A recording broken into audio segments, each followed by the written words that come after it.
Welcome, Dalit. Welcome to the Peace is Possible podcast. Hi, Very honored to host Eva. you. Very, very honored to host you and have this conversation with you. It's been a while. Yes, Yeah, I'm really excited for the audience to get to know you as well. And so please introduce yourself. I always allow I feel like it's better that one introduce themselves rather than introduce. I noticed that that's what you've been doing because I was watching your other podcasts. So I was like, that's how Eva does that. So I'm Yeah, prepared. good. Um, I'll introduce myself and then maybe I'll introduce us because it feels like we have a special position. I wanted to say a special place, but a lot of people have a special place, but we're actually positions. Somebody positioned us. That's what it comes to me. Yeah. So maybe I'll share with that about that later. But for myself, I'm Dalit. I'm born in Tel Aviv in Israel. Now I live in Kfar Tavor, which is, a little bit up north or somewhat even east, less than north, but under the Mount Tavor.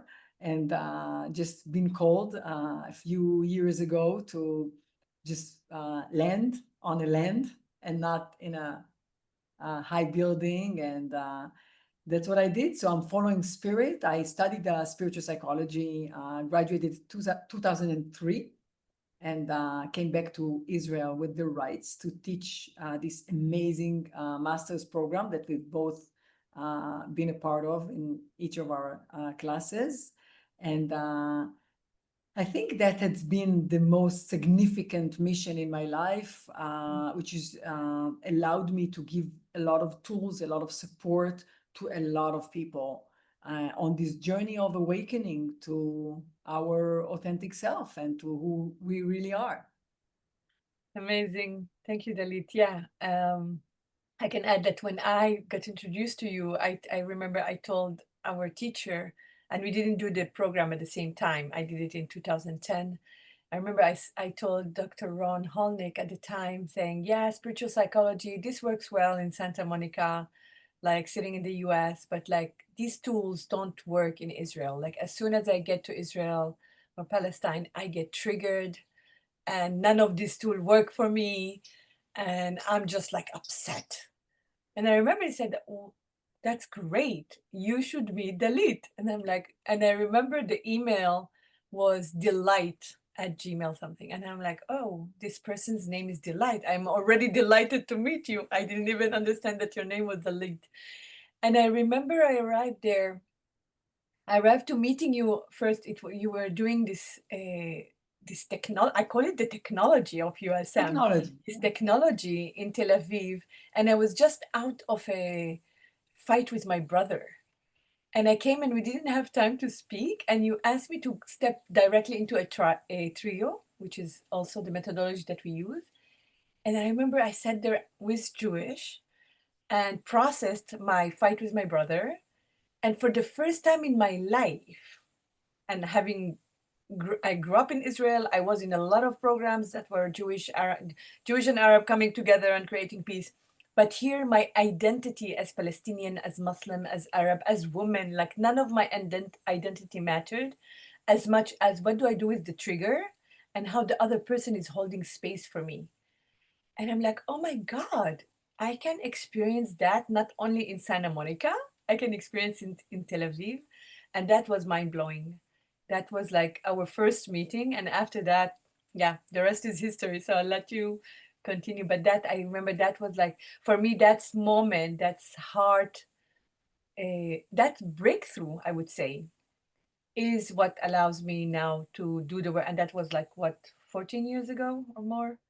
That what allows me and you, because we're continuing from that moment, we continued the work to be together and to share what we share with our audiences.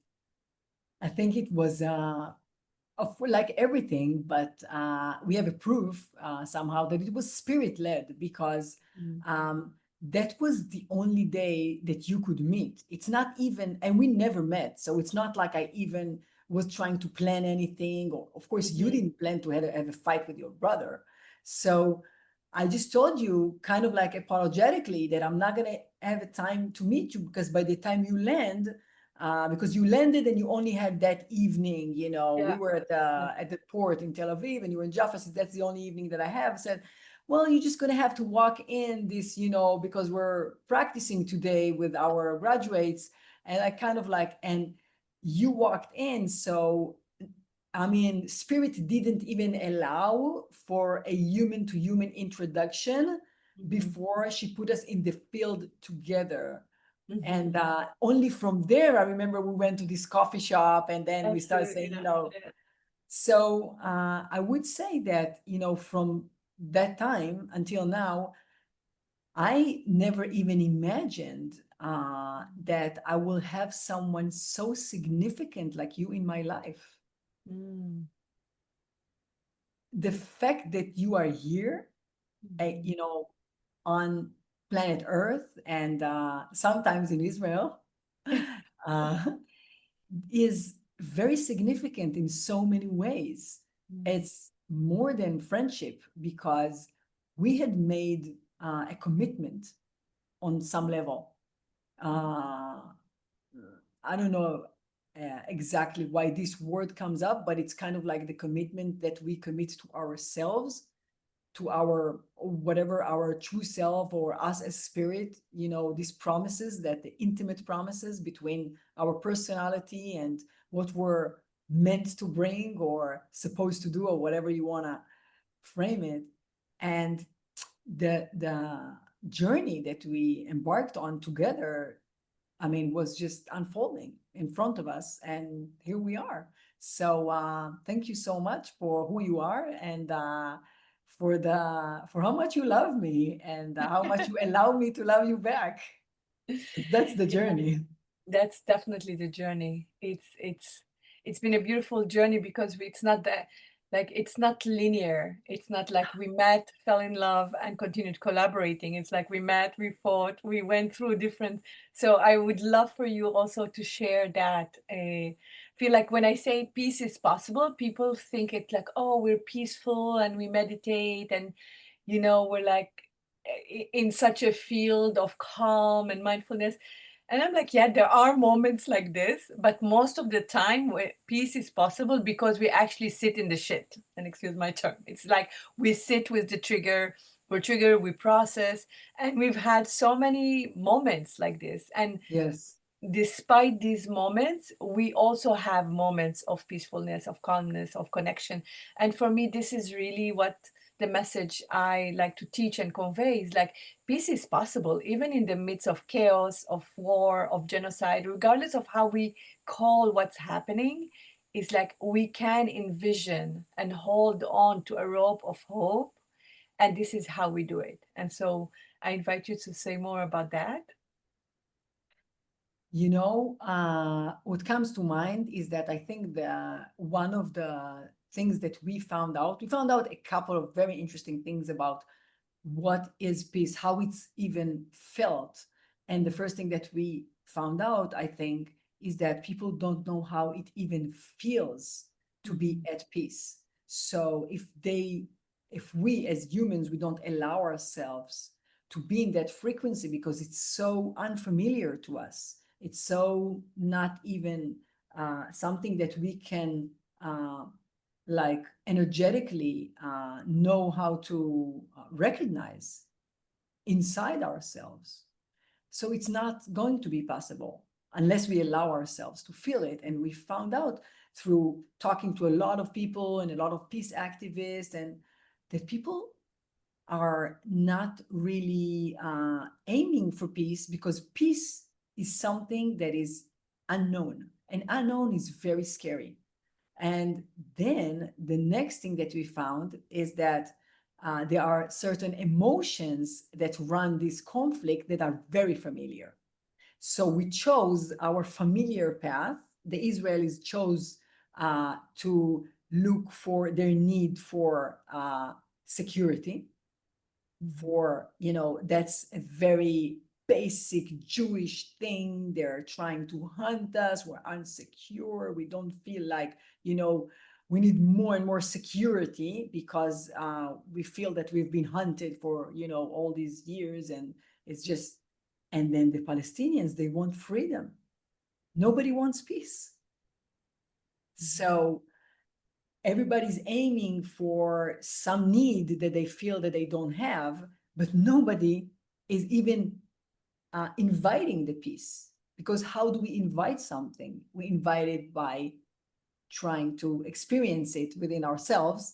Of course, on the level that humanity is in right now, the trying to get it is in a forceful way.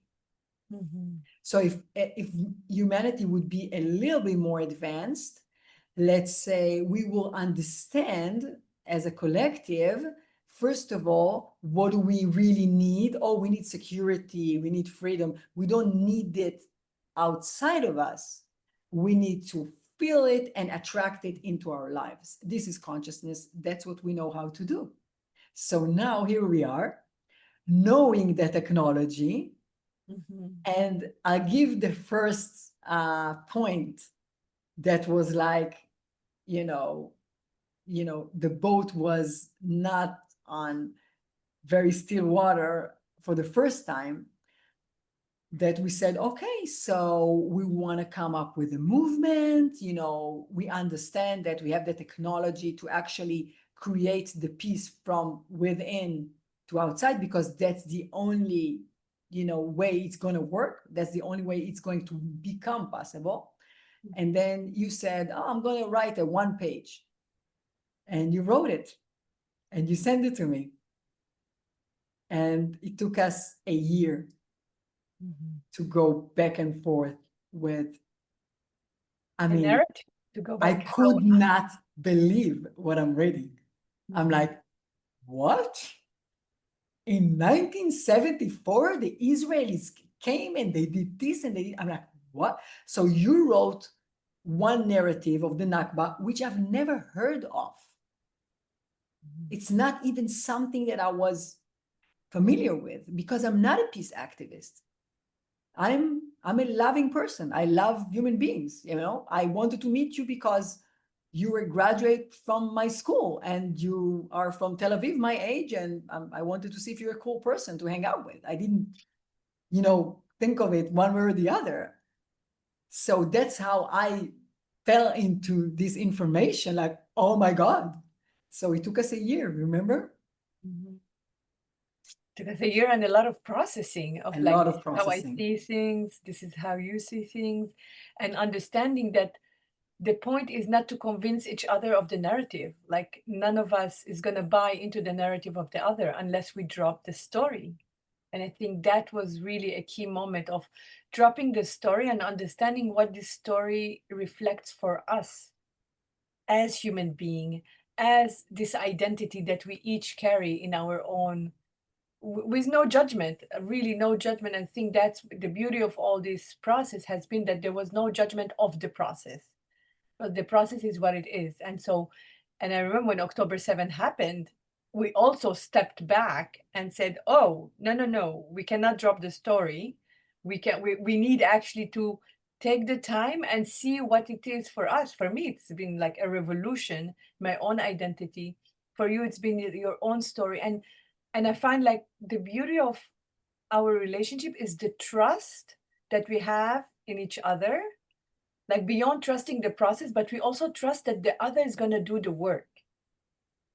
And, Yes, and yes. that's the key, I think. It's like, it's not that I trust that, yeah, I try, it's the sentence, don't commit to me, commit to evolving, and I'll meet you there. And I think that's our commitment. Like, I'm That's committed the to growth. commitment. Yeah. That's so I'm not committed to you. I'm not committed to peace. I'm committed to my own growth. And when I grow, my consciousness is open and your consciousness is open because your commitment is to grow. And in that, that's the field beyond right doing and wrong doing. That's the field of loving. And I remember several times also in in Israel, when every time that I would come to visit my family and I'm triggered or something happen, I'm like, I would just call you and say, Dalit, get me to the field. Help me go back to the field. And there were several times that you helped me come back to the field. And I think that's the beauty of the relationship, of the partnership, of the trust, of like, can we live in a place where beyond our identities and our narrative that we don't agree with, we don't, it's not, the point is not of agreement, but despite the disagreement we're able to maintain a relationship, a human relationship. I think it's beyond, maybe we don't agree on some things, some narratives or some information. However, it doesn't matter because we agree on something greater than that. Yeah. We agree on that, technology or that understanding that uh, the reality is internal. So anything external would be just a reflection, and we agree on that. Yeah. And these bases are so much wider and more appropriate to who we really are as spiritual beings having a human experience, Hmm. and to Yeah. who we are, like, Avatar Eva, Avatar Dalit. With all the respect, like I said, everything is spirit led, and especially our relationships and how it's evolving. Hmm. So yeah, so October 7 was another point, and I think it was, I don't know if to say test, because it's not, I mean, I don't think spirit is testing us, but I think it was very clear at that point how strong our commitment to the work, to trust each other, to trust everything that we've been through, that we will go through that, as we will not abandon ourselves and we will not abandon each other. So we continue to talk, even though it was challenging, on the first few months. And I think what came out of this challenge is how, my beloved teacher, Dr. Joe Dispenza, says that, only from challenge, comes the new birth. And it gave birth to peace activation. So in a way, it's a baby of love, because we held it. We stayed in communication. We held each other to, some respectful ways of communicating and loving ways. And we were there for each other, like you were saying, to process, which is, I mean, a basic thing in the community that we live in. I mean, maybe other people support each other in other ways. We support each other as holding safe space for each other. So we will do that before anything else. But I think the reason that we were able to stand in our integrity on October 7 was a lot of moments that we've been through within the 10 years of the one war, that Tsukaitan, that was triggering us to even start the movement, and then get to October 7, in between. I mean, there were times that we felt that we really hold the field for many, many, many others energetically in the conflict. So we have, the funny moment, which it was not so funny at the time, but it was the Pita moment, because you were more aware to yourself as who you are, and you expressed to me that you feel like, oh, I'm holding all this energy for all the Palestinians or all the Arabs, and you were sharing that more. You were more aware of it. And I was kind of like, whatever, I'm here, I'm teaching spiritual psychology. Like, I didn't take responsibility for what I was holding in the field. I mean, Hmm. maybe I did, but you kind of like modeled that to me in general. And then we decided that we were going to another level of the training. And instead of just doing the level one, to people that already experienced our workshops and wanted to go beyond that, we offered for the first time the advanced one. And we did it in Neve Shalom, which is, again, like we're moving deeper into the field to do an in-depth work with 2 nights, or it was a longer retreat, and we were on the way there, and we had to pick up someone, some helper from the whatever on the way as a ride. And we were in Jaffa, and you were like, "Oh, it's my brother's restaurant. Let's stop here. I'm hungry," because you always want to eat something.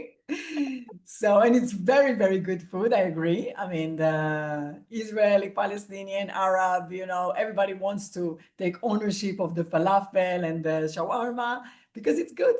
So we stay there. I wait in the car. You go, you bring your pita, and And I chat with my brother, so it take longer. you start chatting with your brother, you there, hey, whatever, you all this, very like neighborhood kind of vibe in Jaffa. And I'm waiting in the car, and I know there is somebody waiting for us at the train station or wherever we needed to go. And I'm like, everybody's being irresponsible. We need to go. We are the facilitators. We have to get there on time. People are wait, whatever. And I get out of the car and I walk in, and you were so like, chilling with your pita, and just without even thinking, I was like grabbing the pita from your hand, like because that's the only way I could get you into the car, because you kept on chit-chatting and I was talking to you, didn't listen to me. So I was like grabbing the pita, and you were like, "What? You've been so aggressive to me. You've been violent. You're taking my pita." And I'm like, "Oh my God, I did take your pita from your hand. Like physically, I did it." And it was like a moment that, I mean, it was very tough at the moment. I'm laughing now, but it was so like energetically clear Mm-hmm. how dynamics are being, played through us all the time. Mm-hmm. As smart as we are, as, open-hearted as we are, as we're still, this vessel that, spirit or, whatever energy is going through that we connect to. And sometimes it's ugly. So I'm sorry. I'm so sorry that I grabbed the pita. And that was what, 10 years ago? Something like that. But I Yeah, remember that. about, And we were just like the next day, and we went to Neve Shalom, and I said, there's no way we're going to do our workshop together. There's like yes. no way unless we sit down and we process. Because for me, what happened was like, this was the dynamic I was referring to. Even though you dismissed it, I was like, you are doing the Israeli thing. You are taking control over whether it's my pita, my land, my who I am. It's like, we need to discuss it. And we did it. We spent the whole night just like discussing the hurt and how it felt and why you actually did it. And as you say, like it's not that you had a bad intention, like your focus was somewhere else, but still it was dismissive to where I was at.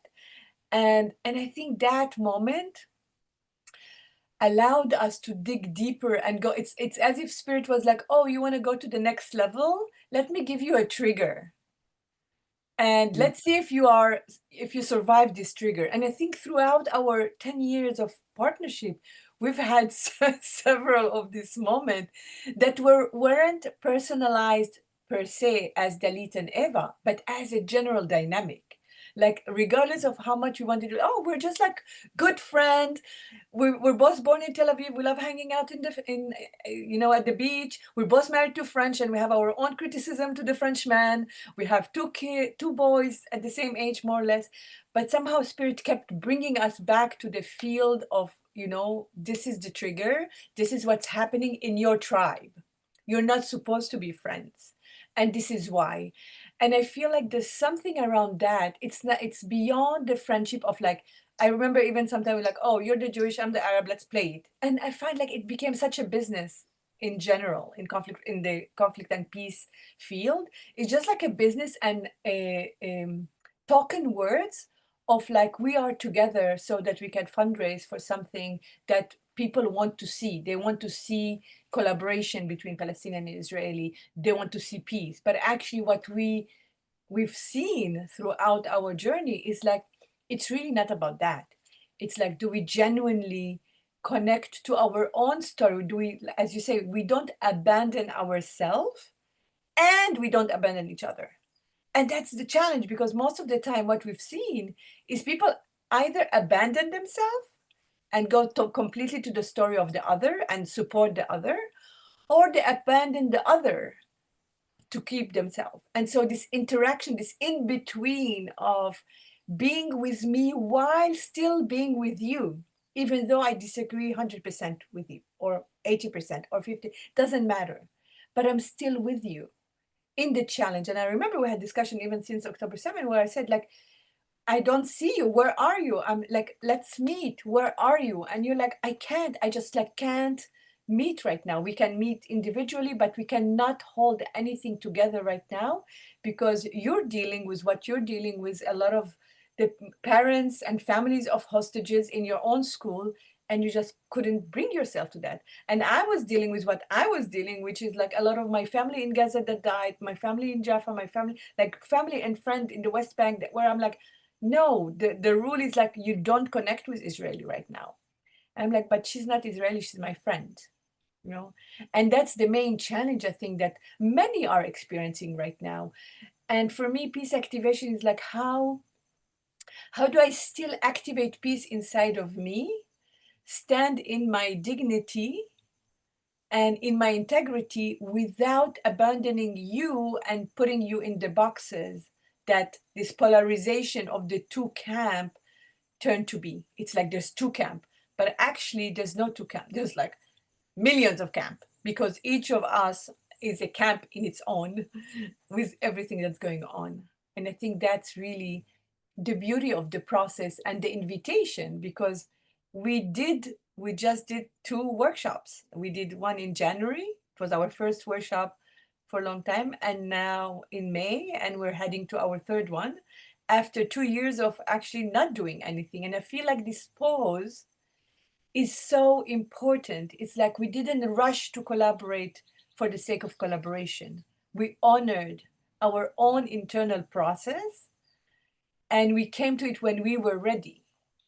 And we were ready when spirit was ready for us. And I feel like where we're heading right now with One Whole Piece, which is the movement that we've created, is like, can we engage more people to activate peace inside of them so that we can come whole to the process?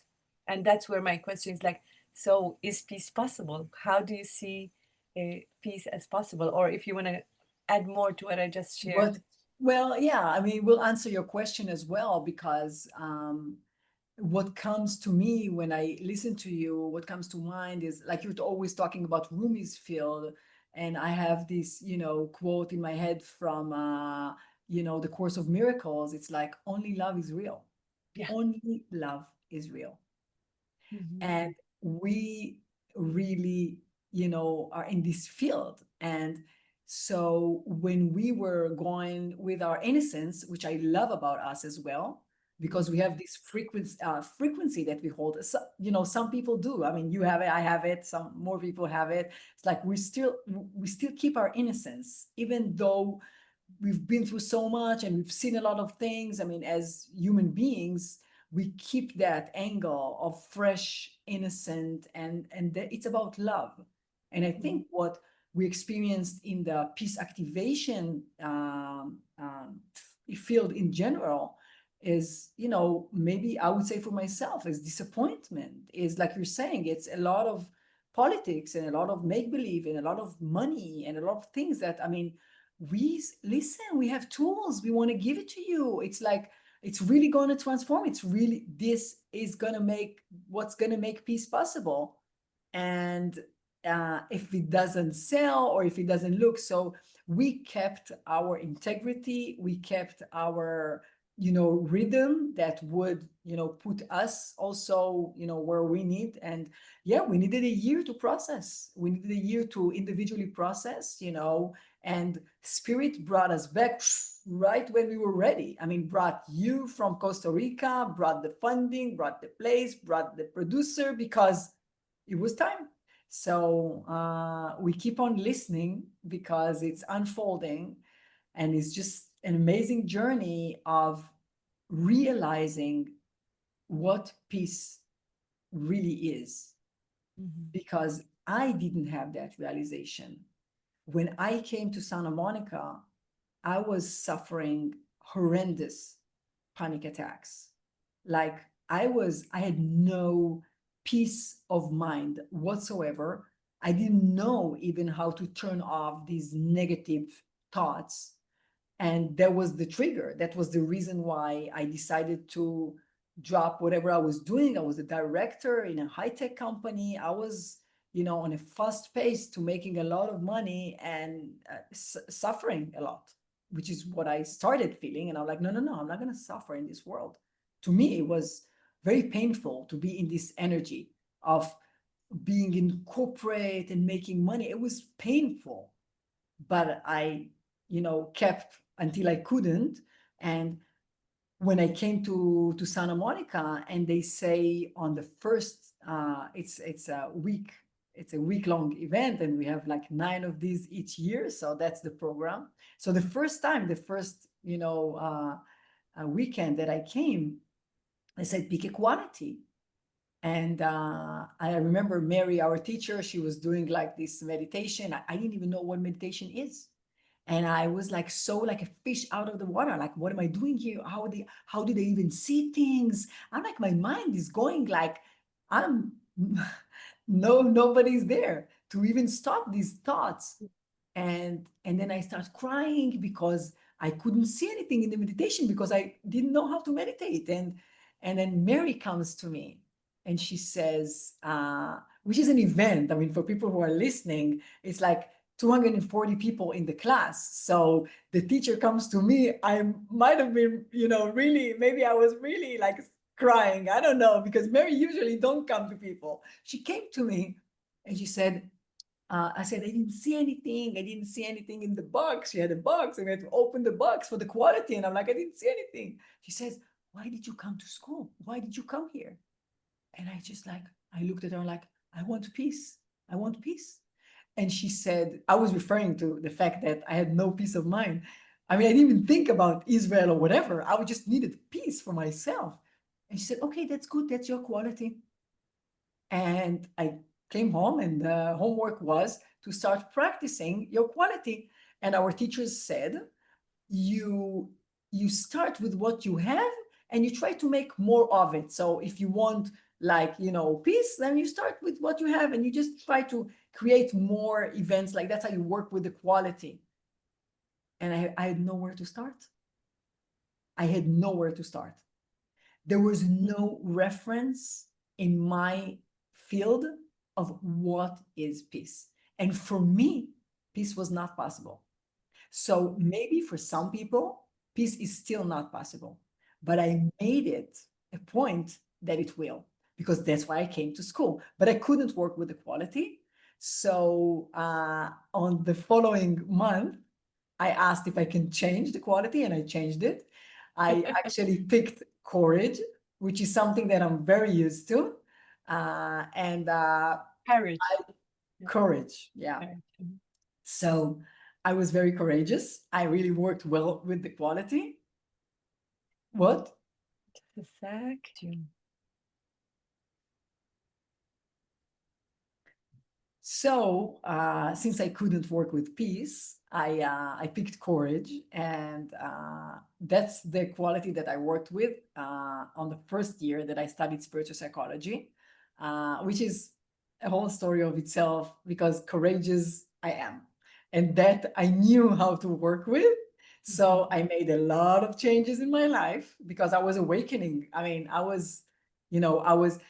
just the combination between courage and finding out that, oh my God, it's not what I was thinking about this world. And so that was a few interesting years in my life, but all my life is interesting. So what I want to say is, so every year we pick a quality in the program, and I kept this habit for many years after that. I pick also because I'm teaching it. So because I'm teaching it every year, so my students anyways, they pick a quality. So I continue with it. So it took me about 5 years to pick peace, because I had to practice something to be ready for it. And then I worked with it for the whole year. And since then, thank God, all these weird things that people were doing when I first started in 2000, meditations, and like, this is what I want to do all the time because I want to feel the peace. I want to be at peace. And then, of course, the integration that I'm experiencing, later on in the process is that we can integrate these mindfulness, the meditation, the peace when we're in action. So that's the cherry on the. That's so beautifully said, Dalit. And I think what I would like to invite you to continue is like the action, because very often what we get is people saying, "Oh yeah, it's not going to solve anything for you to have inner peace." And the tagline of peace activation is inner peace lead to outer peace. Like you want to have global change, start within. And this is very challenging. And I think what's interesting in your story is also that you didn't know how it feels like. And I remember one of our first gathering with Israel and Palestinian after October 7, one a Jewish person, a Jewish Israeli person who lives in Costa Rica, is like, I don't think I ever experienced peace in my life in Israel. Because the prompt was, can you imagine, can you remember a moment of peace in your life? In your home country. And he was shocked. He's like, oh my God, I've never actually ever experienced peace in my life in Israel. And I feel like having this conversation around that's happening worldwide around Israel and Palestine and what's happening in Gaza and the West Bank and in different places, what people are not realizing is like the Middle East is broadcasting something that exists everywhere else. We're focusing on Gaza, and some people even distinguish Gaza from Palestine as if it's like two different things, or Israel. Like, people don't even grasp where is what, and don't realize like the proximity of all of this. Yeah. But actually, the proximity is not just geographically. The proximity is inside. Is the internal environment of the whole world right now is being broadcasted in Palestine, Israel. And if people are riding this wave, it's riding this wave and the trigger and the feeling of needing to do something, to take action, because it's so hard to be in this moment of like, oh my God, I gave my power away. And I remember one of the first things that you did after October 7, you did a whole course in Hebrew about information in the matrix. Yeah. And that was amazing. So, could you say a little bit more about that and how, because you have a school, you have people that come to your, like one of the things that really impressed me when I met you is like, how did you take the technology of spiritual psychology and applied it in Israel? And one of the first thing that we both did was like, the the road to peace in Palestine, Israel will have to go through psychology in dealing the at the core issue to deal with the trauma. And at the time, nobody was talking about trauma. Nobody was talking about, and our tagline was drop the drama, heal the trauma. And now I added activate peace. It's like my third tagline. And I think that it's this drama around the trauma has been really, really um, kind of catchy. People have hard time to drop the drama. Yeah, because they're addicted. Yeah, That's tell us the more. reason. That's the reason. So up until October 7, I was very like uh I was like behaving like very like, or I was a geek. That's what I want to say. I was a geek. And you were saying, "Oh, you're just teaching spiritual psychology. Let's do this, let's do that." I'm like, "No. That's how we're teaching it because it's a technology." And so I was like the spiritual psychology teacher, and I have a lot of students and a lot of people come to my clinic, and really it's a beautiful journey, beautiful tools. But after October 7, I felt like during all these years when I'm still awakening, I'm still going through my own process, and I'm uh, being exposed to more and more information, and I never came out with it. But after October 7, I said, okay, people need a little bit more education about how things apply in our world. It's not just, first of all, I think not only for Israelis or Palestinians, I think for human beings, the most important thing in their life is to study psychology. even if they don't want to be a therapist or a coach or whatever, or facilitator, to study psychology is to understand, to have a manual to this avatar, which is our physical body, our emotional body, our memories and mental body, and all these information. We know that it's not just, physical. We talk about it, so, we talk about it in the world for many years already. So what I felt was, people need to understand how things are structured in a way in the world that we live in.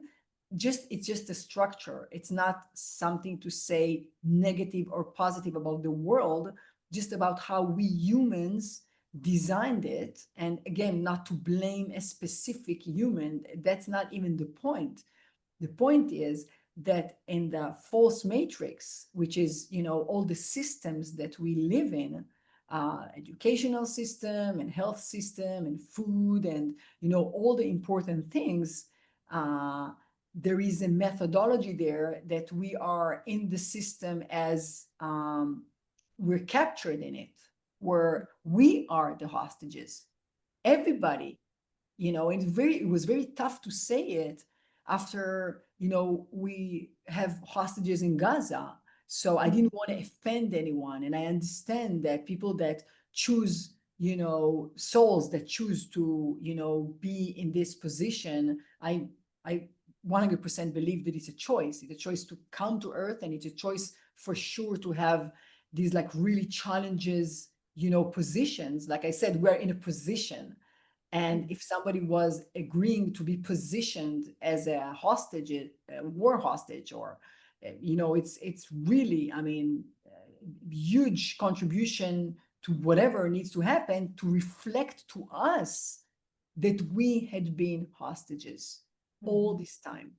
And people want to push it away because they don't want to digest this information.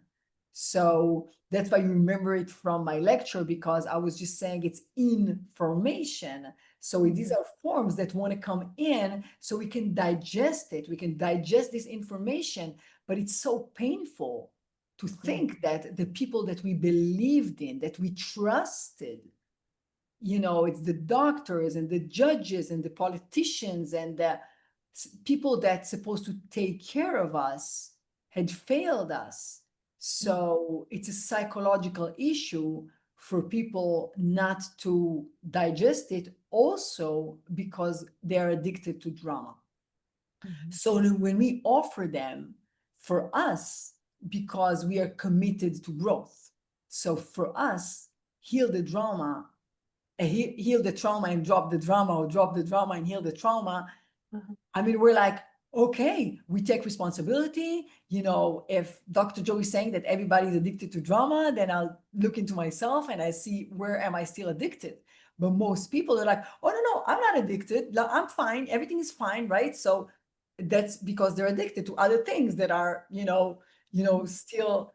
But the main addiction, it is to the negative emotions or the unpleasant emotions that are being created when we feel this buzz of the drama, this adrenaline and the cortisol. And even though it's not good for us, our body is getting used to it and is asking for more, as with any addiction, or at least to get it on the same amount that we were used to. So if somebody is very judgmental, and these judgments bring forward a lot of, emotions. I mean, people, fond of different emotions. So you say a lot of women that they want to be disappointed all the time, and then they're disappointed again, and then they're disappointed again. That's the movement that their body is used to.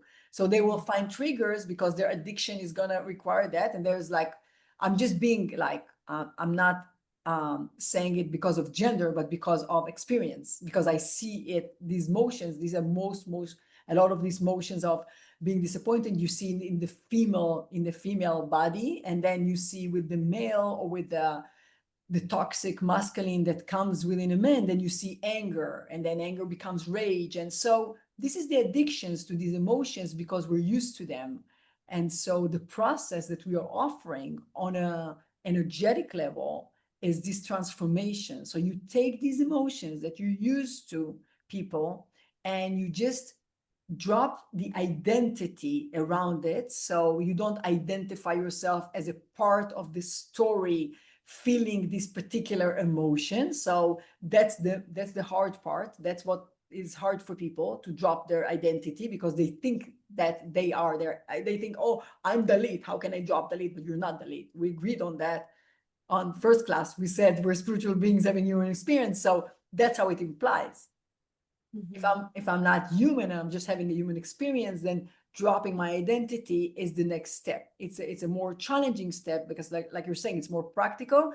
And what it involves practically is that I'm taking responsibility for my addiction to drama. So the next time I feel, for example, like anger or jealousy or whatever is, I'm like, oh, that's energy, that's emotion, energy in motion, and I can work with it. And if I know how to work with it, it's just energy, and it can become, when I open my heart and then when I move it, inside of me, that's the alchemy that we're actually doing. And that's what I'm doing in the demos in our workshops. So when I do this motion of moving the emotion, and then it could be gratitude, it Mm-hmm. could be love, And I it could think be peace. it could be peace, and it's actually also understanding that dropping the drama and then healing the trauma. The trauma is also this energy that got stuck in the Yes, body. And I love the sentence of Dr. Gabor Mate, is like, trauma is not what happened to you. Trauma is the meaning that you put on what happened to you. And I feel like in Israel, there's like such an attachment to the meaning of what happens to us, because that's the significance of like my need for security is not being covered. And for the Palestinian, my need for freedom is not being covered, but at the same time, it's symbolized outside in an external prison, because we are imprisoned. And so there's the prison of the mind that is as real as the actual prison, the physical prison. And that's what people don't understand, that actually we need, that's why the trauma, there's no competition over whose trauma is bigger or who's more victim. This competition of suffering and these two camps against each other is actually one camp fighting for the same thing, which is freedom and security and peace, because they're all come in a bundle. Like you can't have one without the other. And the answer is only within. It's only coming from, once I understand that I am actually co-creating this reality. It's not, I'm not victim of this reality. And so this triangle of victim, perpetuator, and savior that we're constantly playing is like what we're inviting with Peace is Possible, and also with this initiative that we're having right now, is like, can we step out of this victim consciousness and step into a creator consciousness? And how would it look like? What reality would you create? And the example that you gave is how you created the reality of peace for yourself. Because even when you are invited to go to Otef Aza and to go to the Noah Festival, somehow that's not where Spirit wants you to be. it's true. Can you It's say true. more about that? It's true. That's what happened. It just happened a couple of days ago. That again, like spirit led. So I couldn't refuse, and that's what I'm doing. I'm just doing whatever spirit is, what I understand that I'm being led to do. So we've been invited to this woman. I mean, she's a school principal. She's she lives there, and the people that live in that region, these are like, just to explain the situation, these are not people that are political in a sense, in a way, because in Israel the situation was that in 2005 there were settlers. I mean, there were people that they have an idea, which is fine. I mean, that's their narrative and that's their idea inside the Israeli society, that they want to occupy more land, and they don't want the Arabs to even be anywhere, like the same as the Palestinian radical narrative of from the river to the sea. So we have these radicalists in both ends, and what Prime Minister Ariel Sharon did in 2005 is that he moved the Jewish settlers out of there, which is a very controversial move. And I only know it because I was alive. I'm not very good at history, but I remember I was in the States, but it was a huge big deal in Israel because it was very right wing. And the fact that a right wing leader will do something like that is, was bringing a lot of turmoil. Anyways, what was left are people that are living in the kibbutz, in the moshav, just usually dealing with agriculture, very loving beings in general, really want to help the people of Gaza. They come to drive them to go to the doctor or whatever they do, whatever they can, because they live very close to them because they moved the settlers. So these people were attacked, and it was for them, it was not even a part, they were not even a part of any story other than, that they got hit by a huge wave of trauma, lost a lot of people. I mean, everybody there, knows someone or lost someone from their own family. And of course, we don't have to go on about what happened, but I was called to give a workshop there, and I came, and I was going to meet with my team because you're saying that I created the piece. So I was going to meet with my team, and one of the partners said, "Let's meet, at the Nova, whatever presentation that they have there about what happened, and." Because if we're going to Otef Aza, then we might as well, see what happens. And of course, it's very scary. Like, there's a part of me, I didn't want to go. I don't want to see what happened. I don't want to see it with my own eyes. I mean, it's challenging. Every piece of trauma, that is in the air somewhere, and you see it with your eyes or you hear it. I mean, it's tough. So, but of course, I was called to go, and I said, I'm going to go. However, I sometimes, I live further away from the others because I live in the north and that's in the south. So I had another hour to drive, but I left more or less, where I needed to leave, but I had another task that I really wanted to finish. And then it was like 15 minutes more, on Waze because there were like some demonstrations or whatever. And I couldn't make it on time. So my team or the rest of the team went, and they've been through the experience or the challenging more experience, which I didn't not want to go because I said I'm going to be there, but somehow it didn't make sense because I was already on my way and I was late. So I just met them next to this woman's, place that, where she was hosting us. And it was magical. I mean, the whole experience. I mean, you asked me how it was to go to Otef Aza, and I think, and you would think that the answer would be, oh, it was meaningful, but it was very challenging.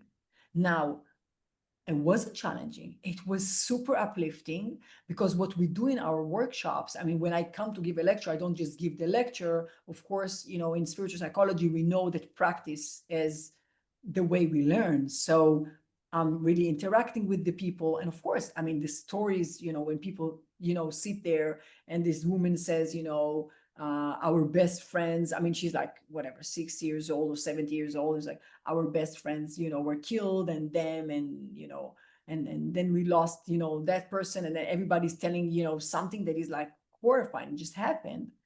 But we're used to people sharing their emotions, when we do a workshop. I mean, shit happens, everywhere. I mean, and usually when there is an opportunity, people share, they feel safe. So they share something challenging. So that's not challenging because our field can hold that, because only love is real and we come with love. We didn't come with any other intention.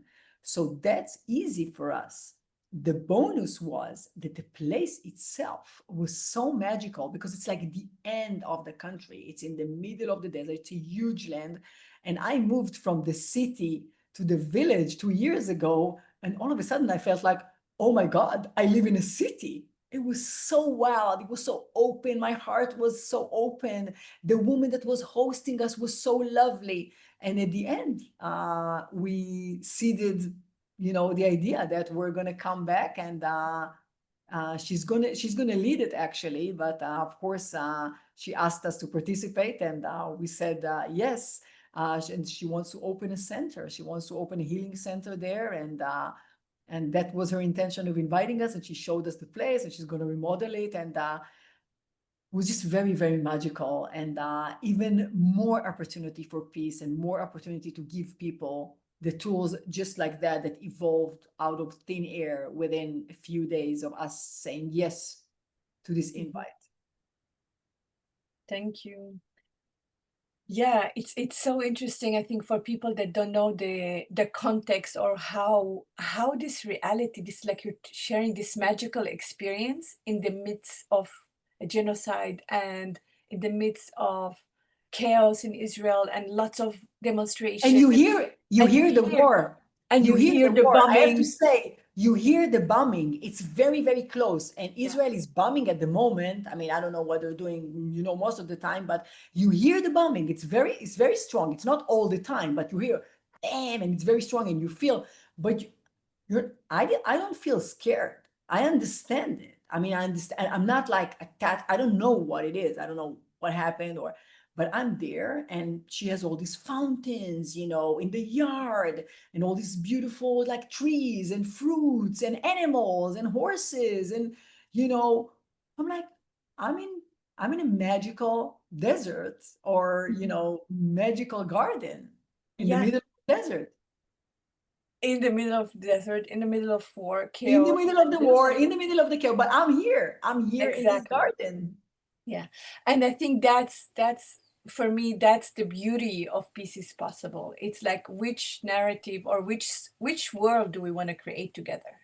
And I find that the field has been so contaminated with blame, shame, and guilt that it's like we're fighting for peace and it's not happening. And And so that's what I want to say, because this question, I know you asked it just an open question, but the answer to what world is whatever we can really create internally. And the people that go to demonstrate, they have the emotions. They have the emotions because they have the emotions. It's nothing to do with other external conflicts.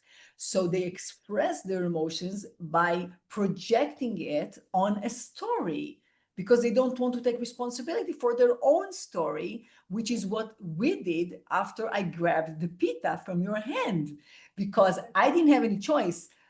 A, we're not going to demonstrate. B, we have a workshop tomorrow. So I need to work with the emotions. And between us, it means with the context that led me internally to feel that, and rather not a story. So that's what you made me do that night. And then we did facilitate. Oh, we're going to do it. We have to facilitate tomorrow. I said, no, you said you can't. We're not going to facilitate. We're not doing the process. So we did it, and we directed it to taking responsibility. So we were able to have a lot of energy to facilitate this workshop. It was a beautiful workshop. We have amazing testimonials from it. I mean, wow. But if people don't want to take responsibility, they can blame and shame and complain and fight. That's Mhm. an option. Exactly. And I think that's a beautiful place to to end this conversation, because this is really the invitation. This is really the invitation is to activate peace inside of you, because there are magical moments in the midst of that, but we need to take a choice. We need to make a decision that I am a co-creator of this reality, and it's not something else, someone else that is happening outside of my own will or power. And in a time where we're all feeling like so helpless and so powerless, and people are like, oh, what can we do, what can we do? I'm like, are you not awake yet? What you can do is to wake up. To wake up and understand we're not fighting each other.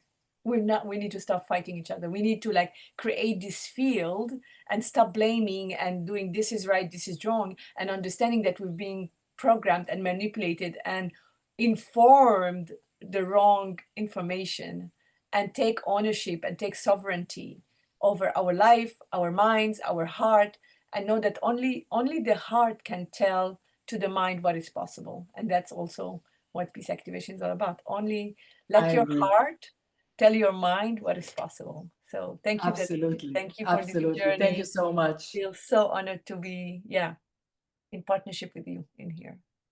Same, same.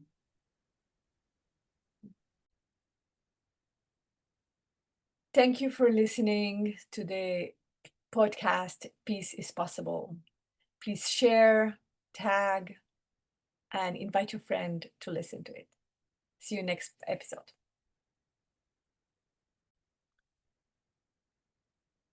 Welcome to the Peace is Possible podcast, where we invite my friends and people I know to share their story, to share their perspective, original narrative on why peace is possible and how can you be part of it. Thank you.